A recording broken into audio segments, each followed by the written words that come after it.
20대 자원봉사자가 알아야 될 인권 수업이라는 제목으로 토크쇼를 진행하도록 하겠습니다.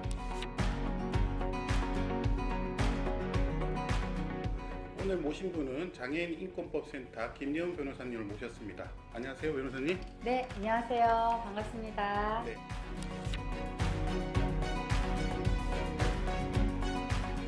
장애인권법센터에 대해서 설명해 주시면 감사하겠습니다. 네, 발음이 어렵죠? 네. 장애인권법센터. 네. 예.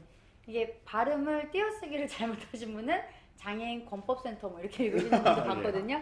장애인권법센터는 법률사무소예요. 예, 법률사무소라서 많은 분들이 뭐 하는 데인지 좀 궁금해 하시는데 쉽게 말씀드리면 공짜로 예, 사건을 지원을 합니다. 그런데 모두 다 공짜로 할 수가 없잖아요. 여러 가지 사건들이 있는데 특히 저는 그래서 사회적 소수자 분들이 사회적 소수성을 가지고 있어서 당하는 여러 학대 피해라던가 성폭력이라던가 괴롭힘이라던가 차별 이런 문제에 대해서 적극적으로 대응하고 있는 법률사무소다 이렇게 보시면 될 것 같아요. 우선 장애에 대해서 좀 설명을 부탁드리겠습니다. 책에 보면 우리 변호사님도 장애를 갖고 계신다고 하셨는데요. 사실은 외부적인 장애는 많이들 알고 계시는데 장애라는 게 외부적인만 있는 것은 아니겠죠? 그렇죠. 장애라고 하는 것이 법에는 이렇게 써 있습니다. 어떤 신체적, 정신적인 어떤 상태 있죠. 그게 손상이 됐건 기능 상실이 됐건 그 상태로 인해서 개인의 일상생활 또는 사회생활에 상당한 제약이 발생하는 상태라는 것을 장애라고 우리나라 법에는 그렇게 써놨어요. 근데 이게 좀 어려운 말이기도 하고 왠지 이렇게 와닿지가 않으시잖아요. 그래서 주로 유형 중심으로 이해를 하시는데 지금 말씀하신 것처럼 장애는 유형의 신체적인 장애도 있고 정신적인 장애도 있습니다. 신체적인 장애 같은 경우도 외부 신체기능 장애가 있고 내부 신체기능 장애 이렇게 보실 수 있는데 외부 신체기능 장애는 많이 보시는 게 딱 봤을 때 장애인이다 라고 생각이 드는 그런 장애인들 있잖아요. 예를 들어서 이런 뭐 지체장애 그리고 뇌병변 그리고 시각장애, 청각장애, 뭐 언어장애, 안면장애 이런 경우를 생각하시면 되고요. 그 다음에 내부 신체기능 장애는 밖으로 잘 드러나지 않지만 신체기능상의 장애가 있으신 경우인데 뭐 신장, 심장, 간, 호흡기, 장루, 요루, 뇌전증 이런 경우를 생각하시면 됩니다. 그리고 많은 분들이 어려워하시는 그 정신적 장애 부분은 발달장애와 정신장애가 있어요. 근데 이 발달장애를 많은 분들이 뭐 외소증 이런 걸로 오해를 하시는데 정신적 장애 하나고요. 이 발달장애 안에는 지적장애와 자폐성 장애가 있다. 이렇게 이해를 하시면 됩니다. 제가 혹시 높아심에 하나 말씀드리는데 지체장애라고 하니까 옛날에 썼던 말 중에 정신지체라는 말과 착각하시는 분들이 있어요. 근데 지금은 정신지체라는 말은 더 이상 쓰지 않아요. 왜냐하면 그 말이 기분이 나쁘다고 없어졌거든요. 그 지체라는 말이 그 한자어가 늦어진다 할 때 그 지체예요. 그러니까 나는 나만의 생각을 가지고 살고 있는데 자꾸 나를 늦어진다, 생각을 늦게 한다 이런 식으로 말하는 게 싫은 거죠. 그래서 지금은 무슨 말로 바뀌었냐? 지적장애다라는 말로 바뀌었습니다. 그래서 혹시 우리가 자원봉사 현장에서도 나도 모르게 정신지체라는 말이 튀어나오지 않게 조금 그 이전에 이 용어를 익숙하게 보시면 좋을 것 같아서 말씀드렸습니다. 네. 요즘 이제 대선이 한창인데요. 정치인들이 항상 보면 자원봉사를 하러 갈 때, 뭐 목욕 자원봉사 이런 거 하러 갈 때 대상자의 실체가 다 드러나는 경우가 있고 이런 것 때문에 큰 구설수에 오르는 경우가 있는데 왜 이런 문제들이 생기는지 설명 좀 부탁드리겠습니다. 쉽게 말씀드리면 나와 저 사람이 완전 다른 거죠. 그래서 나는 이래도 되고 저 사람은 이런 걸 감내해야 되는 방식으로 이게 보여지기 때문에 그렇게 많은 사람들이 불편감을 느끼시는 것 같아요. 왜냐하면 사람은 사실 다 동등하고 누가 어떤 서비스를 제공받을 수는 있지만 그게 그 사람이 이 사람보다 부족해서는 아니잖아요. 그래서 지금 말씀하신 그런 것은 단순히 구설에 오르는 정도가 아니라 현행법 위반이 될 수도 있어요. 장애인 차별금지법이라는 우리나라의 법이 있는데 포괄적인 의미의 차별금지법은 아직 제정되지 않았지만 장애인 차별금지법은 벌써 제정된 지가 10년이 훨씬 넘어요. 그 정도로 꽤 나이가 든 법인데 그 법에 봤을 때 이렇게 시설에 있거나 여러 상황 속에 있는 것들을 부각시켜서 드러내거나 나타내는 방식으로 장애인을 차별하는 것도 금지하고 있거든요. 그래서 그런 거를 이분들이 조금이라도 알았으면 안 그러셨을 텐데 그거에 대해서 별 생각이 없이 그렇게 어떤 화면에 담기는 거를 중요하게 생각하다 보니까 그런 게 나오지 않았나 싶습니다. 보통 이 정신장애인들이나 중증장애인들이 시설에 사는 경우가 많이 있습니다. 근데 우리 변호사님은 그런 시설에 사는 것도 인권 침해 소지가 있다 이런 말씀을 하셨고요. 그 다음에 그 시설들을 방문했을 때 또 우리 자원봉사자들이 어떤 점을 조심해야 되는지 이렇게 설명 좀 부탁드리겠습니다. 제가 그 가깝게 지내는 분이 무슨 신입사원 교육 이런 거를 하면서 기업에서 그 굉장히 우리나라에서 유명한 큰 장애인분들이 많이 사시는 엄청나게 큰 시설에 가서 자원봉사라는 걸 시켰대요. 그런데 거기서 나오면서 어떤 분이 뒤통수에 대고 돌아가는 길에 너네도 교통사고 나서 여기 들어와라 이렇게 얘기를 했다는 거예요. 네. 그래서 그 이야기를 듣고 그분이 너무 충격을 받아가지고 되게 기분이 나빴다라고 얘기를 하는데 저는 그 일화가 계속 곱씹어지고 생각이 나고 하면서 사실 뭐 그분이 잘했다는 건 100% 아니고요. 당연히 하지 말아야 될 말을 하신 건 맞는데 왜 누군가는 지역사회에 살고 당연하다는 듯이 또 누군가는 당연하다는 듯이 거의 평생을 시설에 살아야 하는가의 문제에 있어서 저는 이거는 누구나 할 것 없이 다 같이 고민해야 되는 문제라고 생각을 하고요. 혹시 이 영상을 보시는 분 중에 탈시설화라는 말을 들어보신 분이 계실 거예요.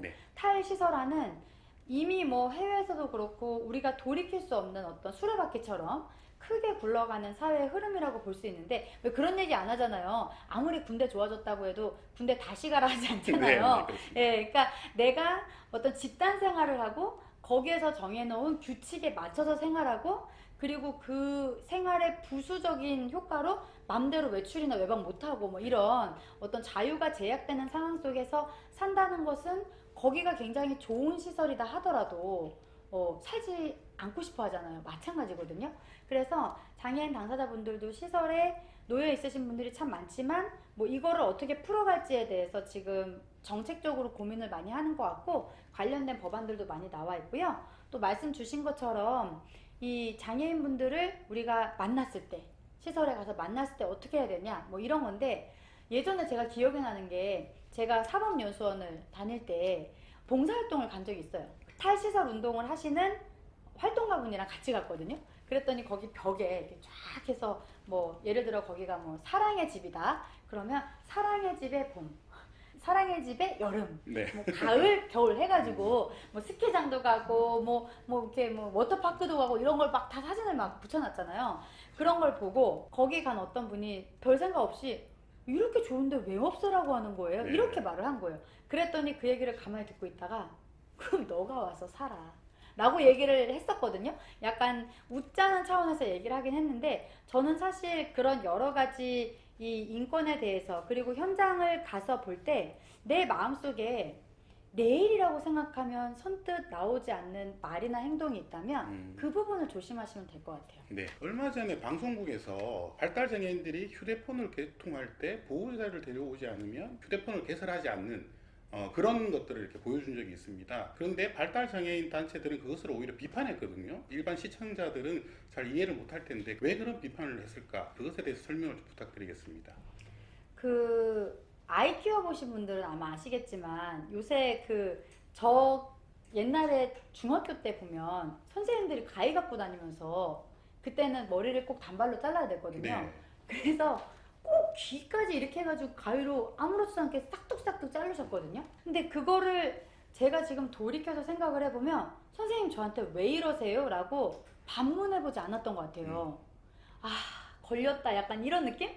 그런데 사실 지금 말씀하신 그 부분은 그것을 결정하는 사람 입장에서 그러니까 이거를 만들어 줬을 때 뭐 사회적으로 더 뭐 많은 어려움이 생기고 또 이 사람도 불의에 뭐 손해를 입을 수 있고 이러니까 발달장애가 있으니까 이거는 보호 차원에서 뭐 이렇게 막아야 되는 거 아니냐라는 입장에서 그 시선으로만 봤을 때는 저게 왜 문제야 라는 생각이 들겠죠. 그런데 이게 그 시선이 조금씩 확장이 되면 어디까지 가게 되냐면 혹시 영화 마라톤 보셨어요? 네, 그렇습니다. 예, 거기에 보면 초원이가 이렇게 어떤 여성분을 따라가는데 그분이 되게 불쾌하셔가지고 신고를 하잖아요. 경찰서에 신고를 해서 가는데 거기서 이렇게 해프닝으로 마무리가 되고 나오면서 그 여성분이 날카로운 목소리로 째려보면서 이렇게 얘기를 해요. 저런 애를 왜 혼자 두게 하고 말이야. 이렇게 얘기를 하거든요. 그걸 보셨을 때 많은 분들이 분노하셨을 거예요. 어떻게 저런 말을 할까. 그런데 이 보호라는 개념이 과하게 개인의 권리를 침해하고 있는데도 그게 내 일이 아니고 저 사람을 위해서 저렇게 하는 거겠지 라는 식으로만 생각을 한다면 그렇게까지 확장될 수 있는 우려가 있어요. 네. 이게 바로 타자화거든요. 네. 내 인생, 내 문제면 별로 거기까지 타협이 안 되는데 남의 인생, 남의 문제고 저 사람이 뭔가 부족하니까 사회에서 알아서 도와주는 거다라는 입장으로 계속 생각을 하다 보면 그 부분에 대한 문제점이 흐리게 보이는 거죠. 그러면 발달 장애인들이나 정신 장애인들이 이렇게 지하철 같은 데 타보면 사실 남의 시선을 배려치 않고 막 소리를 지르거나 과격한 행동을 하는 경우가 있잖아요. 그리고 또 그런 분들을 만나면 상당히 무섭거나 사실은 당황스러울 때가 많이 있거든요. 그럴 때 어떻게 대해야 되는지, 그분들을 어떻게 저희가 봐야 되는지 궁금할 때가 굉장히 많이 있습니다. 그것에 대해서 설명을 좀 부탁드리겠습니다. 저는 그 참 아름다운 말 중에 더불어 사는 사회 아시죠? 네, 네, 그렇습니다. 더불어 사는 사회를 가만히 제가 이 일이 이러다 보니까 어떻게 하면 더불어 살까에 대해서 계속 고민을 하는데 사실 뭐 우리나라도 마찬가지고 다른 나라도 어떨지 모르겠지만 더불어 사는 사회는 나한테 득이 되면 더불어 사시더라고요.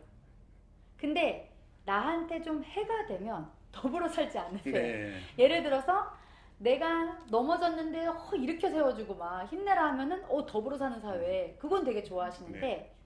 만약에 그게 아니라 뭐 우리 동네에 무슨 시설이 들어온다더라 아니면은 뭐 무슨 특수학교가 생긴다더라 뭐 이런 식의 문제가 생기면 더불어 살지 않아요.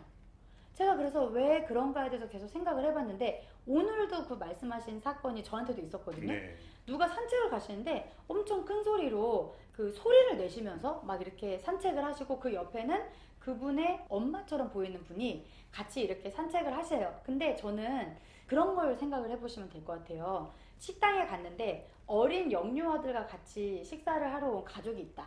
그러면은 그 가족 중에 아이가 막 포크를 떨어뜨리고 막 네. 난리가 나고 뭐 이렇게 국을 쏟고 뭐 그래도 저런 애를 왜 데리고 왔어 이러진 않잖아요. 네. 사실 그거는 그 어떻게 보면 학습의 과정이고 그 자기 모습 있는 그대로의 모습대로 식사를 하는 중인데 결국 그 있는 모습 그대로가 존중되는 것이 훈련되지 않으면 그 부분이 이상해 보이고 어떤 사람은 심지어 왜 이렇게 공공장 서서 시끄럽게 하냐고 애한테 뭐라고 하잖아요. 네, 그런 상황에서 볼 때 아이한테 뭐라고 하는 사람은 이상하죠.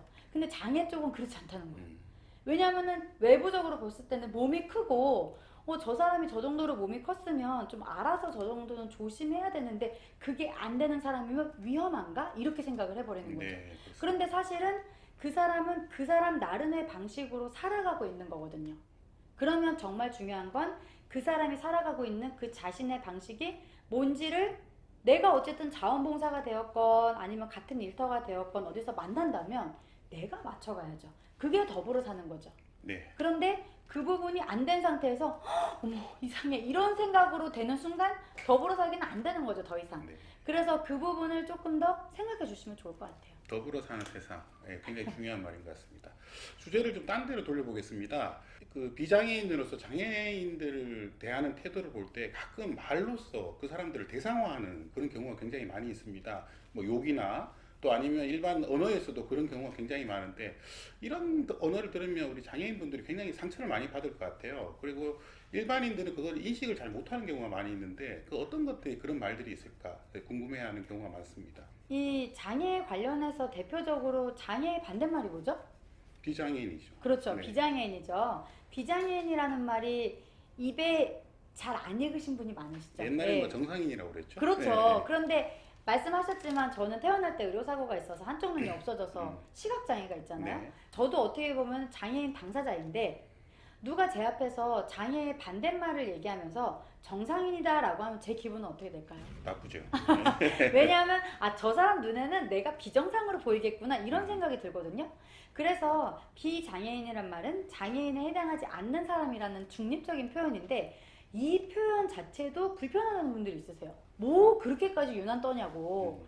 뭐 비장애인이 뭐냐 그냥 대충 일반인 하면 알아들으면 되지 이렇게 하시는데 사실 이 빗자 붙이는 건 장애 쪽만 있는 일이 아닙니다. 네. 혹시 최근에 왜 연예인 누군가가 연예인 아닌 사람이랑 결혼을 한다 아니면 뭐 사귄다더라 이런 것들이 있으면 그 기사에 어떻게 나오는지 한번 눈여겨보셨어요? 네, 비연예인이라고 그러죠. 그렇죠. 네. 비연예인이라고 나오고 네. 마찬가지로 저는 변호사지만 최근에는 그 법조인과 일반인 이런 식으로 표현을 했을 때 사람들이 싫어하거든요. 네, 비법조인이라고 그냥 그렇죠. 비법률가 내지는 음. 비법조인이라고 말을 합니다. 그렇게 언어가 변화하는 맥락들이 분명히 있어요. 그래서 그것들이 대상한다는 표현 중에 제가 좀 조심하는 표현은 그 사람들, 그들이라는 대명사 위주로 얘기를 하는.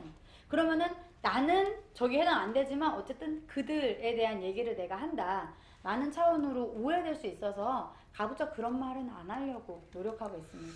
가끔 영화나 TV를 봐도 이 장애에 대한 편견이 가득한 그런 경우가 굉장히 많이 있습니다. 많죠, 많죠. 예. 과거에 영화 중에 애자라는 영화가 있었는데 변호사님이 책에서 그걸 좀 강하게 비판을 하셨어요. 왜 그런 비판을 하셨는지 궁금합니다. 뭐 애자 영화 자체는 제가 너무 좋아하는 영화였고 우리 그 최강희 배우님께서 되게 훌륭한 연기를 해주셨잖아요. 그래서 저도 막 울면서 이렇게 봤는데 문제는 제목이 애자 이렇게 돼 있는데 물론 그 주인공 이름이 애자예요. 그래서 애자인데 저는 약간 이게 그 중의적인 의미로 쓰인 것이 아닌가. 왜냐하면 그 애자라는 사람의 캐릭터가 이 사회에 잘 적응하지 못하고 뭔가 자꾸 삐딱선 타고 사고치고 뭐 이런 식의 캐릭터로 사실은 묘사가 되는데 그래서 저 사고뭉치, 저 골칫덩어리 뭐 이런 차원으로 애자라는 표현을 은연중에 같이 고려해서 쓴 것이 아닌가라는 고민이 되더라고요. 네. 그런데 저는 사회가 사회적 소수성을 가진 사람들을 그런 방식으로 대하는 것은 대단히 위험하다고 생각해요. 왜냐하면 우리는 모든 면에서 다 다수성을 갖고 있진 않거든요. 저만 하더라도 제가 여성이고 또 장애가 있고 그렇긴 하지만 또 어떤 면에서 보면 저는 전문직이고 네. 그리고 정상 가정 안에 살고 있어요. 저는 이성애자고 법률혼을 하고 있고 아이들도 아들, 딸 골고루 나서 잘 키우잖아요. 그러면 그렇게 따지면 이 사회에서 그 측면에서는 기득권인 거죠. 네. 그런데 어떤 사람이 가지고 있는 소수성 그리고 다수성이 조화롭게 사회에서 펼쳐질 때 그 사회가 같이 살기 재밌는 사회가 되는데 그렇지 않고 그 애자라는 식으로 어떤 사람을 대할 경우에는 훨씬 그 균형이 깨지지 않나 라는 차원에서 드린 말씀이에요. 가끔 언론에서 장애를 극복하고 성공한 뭐 이런 표현을 많이 써요. 네, 또 많죠, 올림픽에서도 많죠. 장애를 극복하고 1등을 한 네. 뭐 이런 표현을 쓰는데 이것에 대해서 굉장히 비판이 많거든요. 예. 네. 어떤 면에서 그렇습니까? 일단 제가 경험자이기도 한데 제가 예전에 그 제야의 종을 친 적이 있어요. 네. 서울 보신각에서 그 새해가 되면 종 치잖아요. 그래서 종을 치는데 그 사람의 이력을 이렇게 간단하게 한 줄로 흘러보내줍니다. 그때 제 이름 옆에 뭐라고 써 있었냐면 시각장애 극복한 인권 변호사 이렇게 돼 있었어요. 네. 근데 제 친구들이 그거를 화면에 사진 찍어서 보여주면서 저한테 뭐라고 하냐면 야, 너 시각장애 극복했어? 막 이렇게 물어보는 거예요. 그런데 사실 그 말이 좀 당혹스러웠던 게 저는 그 종을 치기 전에도 눈이 하나밖에 없고 종을 칠 때도 하나밖에 없고 지금도 눈이 하나밖에 없이 하나로 그냥 재밌게 잘 살고 있거든요. 그런데 이 극복이라는 표현 자체가 뭔가 잘못된 상황을 이겨내거나, 그죠? 비정상인 상황을 정상화하거나 뭐 이런 차원의 얘기잖아요. 이런 것이 개인에게 다가갈 때 상당히 압박스럽게 다가갈 수 있다. 그런 생각이 들어요. 알프스의 소녀 하이디 아시죠? 네. 그거를 제가 어릴 때 볼 때는 몰랐거든요. 네. 근데 다 커서 다시 읽어보니까 얘가 공기 좋은 알프스에 가더니 그 친구가 휠체어를 타던 친구가 갑자기 막 걷잖아요. 뭐 그런 내용이 나오는데 그런 환상이나 신화 같은 게 있는 것 같아요. 근데 그것은 결국 개인에게 너무 과도한 짐을 짊어지우면서 너가 이겨내라. 너가 열심히 치료받아서 극복해라. 라는 차원으로 만들어 간다는 거죠. 그런데 정말 우리가 고민해야 될 것은 그 장애라는 것이 장애로 느껴지지 않도록 어떻게 이 사회 구성원의 마음과 인식과 환경을 바꿀 것이냐에 있어요. 그래서 자원봉사 현장에서도 저 사람 장애가 있고 내가 저 사람을 도와줘야 되고 이게 아니라 지금 저 사람이랑 나랑 만나서 몇 시간 같이 지내야 되는데 그러면 우리 둘이 어떻게 하면 재밌게 살지? 이거에 대한 고민을 평등한 차원에서 하는 게 훨씬 좋으시다 라는 생각이 듭니다. 얼마 전에 우리 KBS에서 비장애인 올림픽을 마치겠습니다. 이런 이제 표현을 써가지고 많은 이제 시청자들한테 호평을 받은 적이 있습니다. 제가 우리 김혜원 변호사님이 시청자위원회를 할 때 이것에 대해서 굉장히 크게 강조를 하셨던 말인데 네. 그 방송 보시면서 좀 어떤 거 느끼셨는지 궁금합니다. 그 방송은 저뿐만 아니라 많은 분들이 뭐 굉장히 신선한 충격이었다, 네. 좋았다라는 표현을 많이 하셨고, 저는 어느 정도 의도적으로 그렇게 말씀하신 것도 있는데 좋은 시도라고 생각해요. 네. 그런 언어나 내가 어떤 표현을 하는 것 자체가 다른 사람에게는 신선한 좋은 영향을 줄 수 있구나 라는 생각을 같이 해주시면 좋을 것 같아요. 우리 변호사님도 이제 사실은 자원봉사를 하고 계시잖아요. 네. 여러 변론들을 하고 계시는데 저는 직업이긴 합니다만 네. 우리 일반 장애인들을 만날 때 가장 그분들을 대할 때 조심하는 것, 또 그분들하고 이제 심리적으로 가까워질 때 가장 이렇게 집중하는 것이 무엇인지 되게 궁금합니다. 저요? 네. 저는 장애인을 만나러 가진 않아요. 네. 어떤 사건을 겪은 누군가를 만나러 가는 것이죠. 왜냐하면 제가 하는 일이 사건을 지원하는 일이다 보니까 그 어떤 사건을 들으러 가는 것이지, 그리고 이 사람이 만약에 언어장애가 있다거나 지적장애가 있다 그러면은 그 사람과 제가 말하는 그 주파수라고 해야 되나요? 그거를 어떻게 맞출지에 대한 고민을 하면 되는 거예요. 네. 제가 그래서 사회복지사나 성폭력 전문 상담원을 같이 하고 있는 이유도 비슷한 얘기인데, 제가 법률가로서만 어려운 식으로 얘기를 하면 당연히 말이 안 통하겠죠. 그러면은 똑같은 말을 하더라도 진지 드셨습니까? 라는 말을 못 알아들으시는 분이 있고, 뭐 먹었어요? 라는 말이 더 좋은 사람이 있거든요.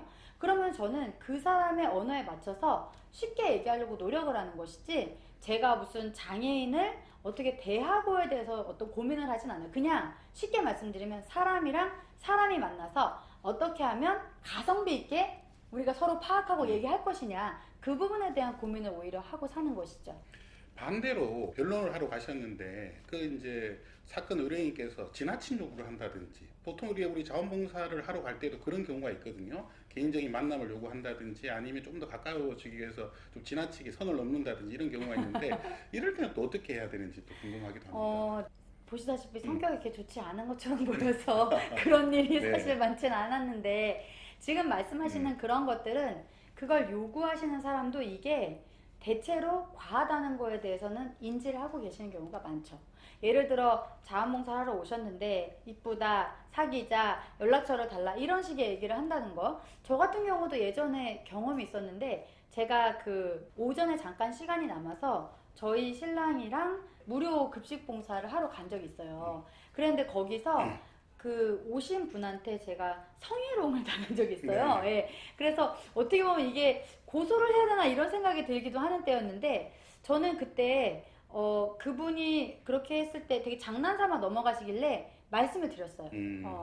이런 것은 향후에 여기에 오시는 사람들에게도 전혀 좋지 않은 행동이다. 네. 그거를 저는 이제 정색을 하고 말씀을 드렸는데, 뭐 모든 분이 다 저처럼 그렇게 하시라는 건 아니지만 어쨌든 그런 요구는 본인도 과도하거나 지나치다는 걸 아시는 경우가 많기 때문에 너무 주저하거나 저어하지 마시고 솔직한 표현을 뭐 완곡하게라도 하시는 방식을 좀 추천드리고 싶어요. 예, 오늘 마지막 질문입니다. 오늘 이 토크쇼도 자원봉사자가 알아야 될 인권 수업이라는 제목인데요. 예, 인권 공부는 왜 계속 해야 되고 또 이것에 대해서 관심을 가져야 되는지 그것이 더 궁금합니다. 살아야 되니까. 이게 무슨 말이냐면, 어쨌든 우리가 어디서든 와가지고 이 세상을 살고 있잖아요. 네.